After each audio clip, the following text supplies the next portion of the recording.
భాగ్యం చెంప పగలగొట్టి నిజాన్ని బయటపెట్టిన నర్మద, వల్లికి భాగ్యానికి ఊహించని షాక్ ఇచ్చిన చందు.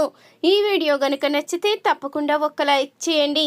ఇక నర్మద, ధీరజ్, ప్రేమ ముగ్గురు కూడా ఇక భాగ్యాన్ని నిలదీస్తూ ఉంటారు.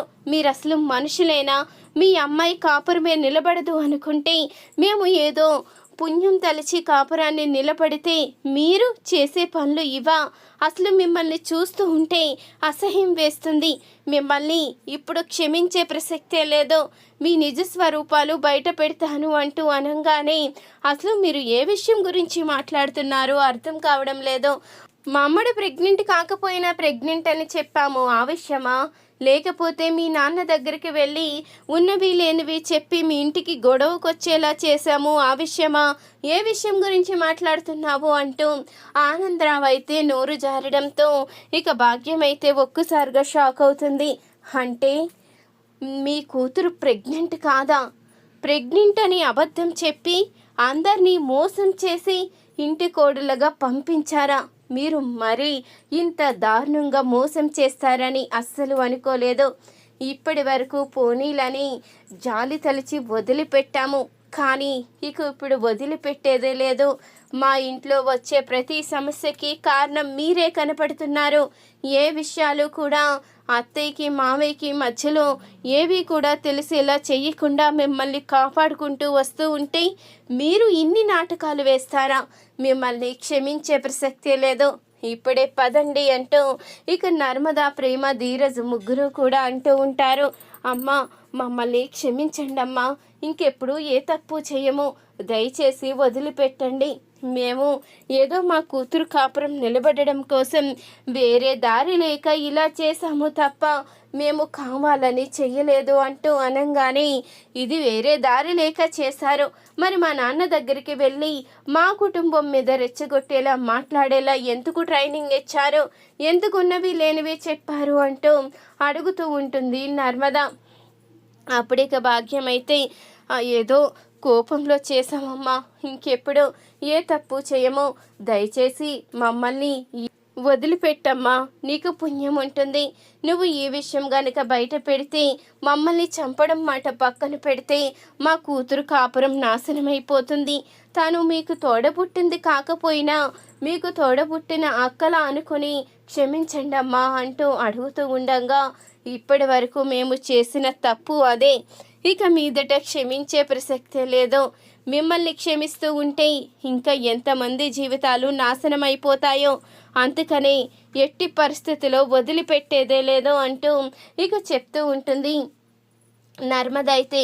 అప్పుడే ఆనందరావు అయితే, బాబు దయచేసి నా బాధ నువ్వైనా అర్థం చేసుకో, ఎందుకంటే ఇప్పుడు మీరు గనక నిజం బయట పెడితే మీ నాన్నగారు కోపం నీకు కూడా తెలుసు కదా. మమ్మల్ని బ్రతకనివ్వడు బాబు, నా కూతురు జీవితం నాశనం అయిపోతుంది, నువ్వే కాపాడు బాబు అంటూ అనగానే ఏంటి మిమ్మల్లా? మీలాంటి వాళ్ళని క్షమించే ప్రసక్తే లేదు. ఇప్పుడు అసలు మీ అమ్మాయి ప్రెగ్నెంటే కాదని తెలిస్తే మా నాన్న ఏమైపోతాడో, ఇంటి కోడలు వారసునివ్వబోతుందని, మూడో తరం రాబోతుంది అని మా నాన్న ఎంతో మురిసిపోతున్నారు. మా అమ్మ నాన్న కూడా మీ కూతుర్ని నెత్తిన పెట్టుకుని చూసుకుంటున్నారు. మీ కూతురు కూడా కడుపుతో లేకపోయినా పెద్ద వీళ్ళ మీద పెత్తనం కూడా చలాయిస్తుంది. వీళ్ళంతా ఓర్చుకుంటూ ఎంతో చక్కగా చూస్తూ ఉంటే చివరికి మీరు చేసిన మోసం మీద ఈ విషయం మాత్రం బయటపడి తీరవలసిందే.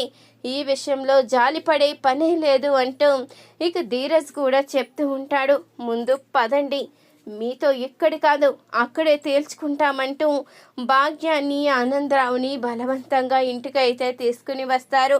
ఇక వాళ్ళని అలా దోసుకురావడంతో అది చూసిన వల్లి అయితే, ఆగండి, మా అమ్మ నాన్న ఏం చేశారని వాళ్ళని అలా దోసుకొస్తున్నారు? వాళ్ళు మనుషులు అనుకున్నారా, పశువులు అనుకున్నారా అంటూ వల్లి అయితే అడుగుతూ ఉండగా అప్పుడే నర్మద అయితే ఇక వల్లి చెంప పగలగొడుతుంది. నువ్వు అసలు మనిషివేనా? ఇంట్లో వాళ్ళని మోసం చేయాలని నీకు ఎలా అనిపించింది? ఇప్పటి వరకు కూడా నువ్వు ఎన్ని తప్పులు చేసినా క్షమించారు, అలాంటిది ఇంటి యజమాన్ని మోసం చెయ్యాలని నీకు ఎలా అనిపించింది? నువ్వు ఇంటికి వారసునివ్వబోతున్నావని ఎంతగానో మురిసిపోతున్న వాళ్ళని ఇంత దారుణంగా మోసం చేస్తావా? అసలు నువ్వు మనిషివేనా అంటూ అడుగుతూ ఉంటుంది నర్మద. అది అంటే అసలు విషయం ఎప్పుడో తెలిసిపోయింది. నువ్వు ఎన్ని నాటకాలు వేసావో అన్నీ కూడా బయటపడ్డాయి.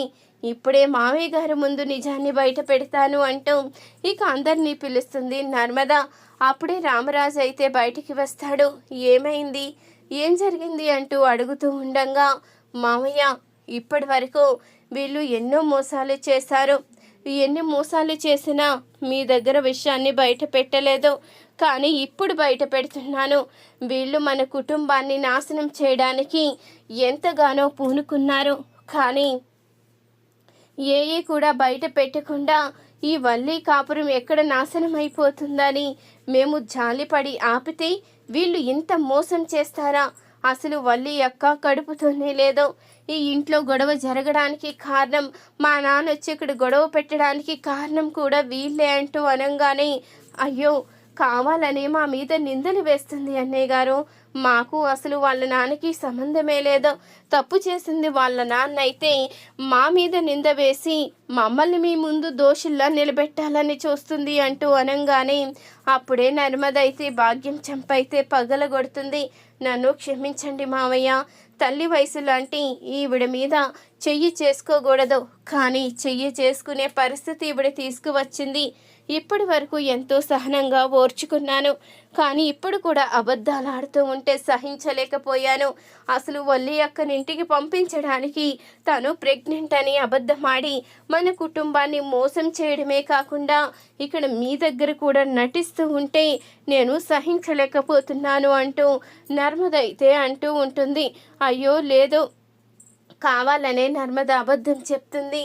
వల్లి ప్రెగ్నెంట్ అంటూ అనగానే అప్పుడు ఇంతలో చందు అయితే వస్తాడు. ఈ మాటలన్నీ విని ఇక వల్లి చంపైతే పగలు కొడతాడు చందు. అంటే ఆ రోజు నువ్వు చెప్పింది నిజమన్నమాట. ఈరోజు ఆ నిజం బయటపడేసరికి నటిస్తున్నావా? నువ్వు ప్రెగ్నెంట్వి కాదని నాకు తెలుసు. ఎందుకంటే నువ్వు వాడే ట్యాబ్లెట్లు నేను ఎప్పుడో తీసుకువెళ్ళి బయట చూపించాను. అవి ప్రెగ్నెంట్కి సంబంధించిన ట్యాబ్లెట్స్ కాదని నాకు తెలుసు. నువ్వు కావాలని మోసం చేస్తున్నావని కూడా తెలుసు. అయినా నువ్వు ఇంత దారుణంగా మోసం చేసిన తర్వాత నిన్ను ఎలా క్షమిస్తాను అంటూ చందు అయితే అంటూ ఉంటాడు. అది కాదు అల్లుడు గారు, ఒక్కసారి ఆలోచించండి. మా అమ్మాయి అంటే మీకు ప్రాణం కదా, అందుకని ఏదో అలా తప్పు చేశాము తప్ప కావాలని చెయ్యలేదు, క్షమించండి అంటూ ఉండగా మిమ్మల్ని క్షమించే ప్రసక్తే లేదు అంటూ రామరాజు అయితే చెప్తూ ఉంటాడు.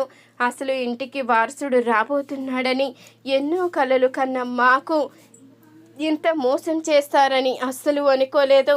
ఇలాంటి మిమ్మల్ని క్షమించడం ఏంటి, ఎట్టి పరిస్థితుల్లో కూడా క్షమించను అంటూ ఇక రామరాజు అయితే అంటూ ఉండగా, మీరు ఒకవేళ క్షమించినా నేను క్షమించే ప్రసక్తి లేదు నాన్న.